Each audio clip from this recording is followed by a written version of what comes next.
মৌলভীবাজারের কমলগঞ্জ উপজেলার সদর ইউনিয়নের বটতলা বাজার এলাকায় টানা 4 দিন বিদ্যুৎ বিচ্ছিন্ন থাকায় ক্ষুব্ধ এলাকাবাসী ভানুগাছ শ্রীমঙ্গল সড়ক অবরোধ করে বিক্ষোভ প্রদর্শন করেছেন।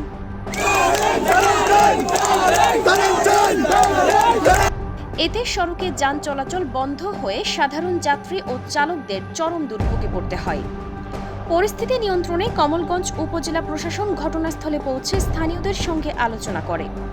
উপজেলা নির্বাহী কর্মকর্তা মোহাম্মদ আসাদুজ্জামানের নির্দেশনায় পুলিশি সদস্যরা উপস্থিত থেকে পরিস্থিতি শান্ত করে। প্রশাসনের আশ্বাসে অবরোধ তুলে নেওয়া হলে সড়কে যান চলাচল স্বাভাবিক হয়। স্থানীয়দের দাবি দ্রুত বিদ্যুৎ সমস্যা সমাধান করে স্বাভাবিক জীবনযাত্রা নিশ্চিত করতে হবে।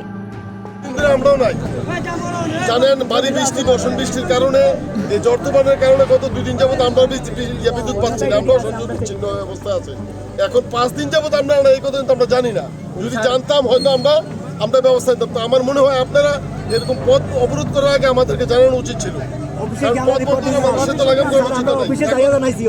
আমাদেরকে একটু যদি জানাইতেন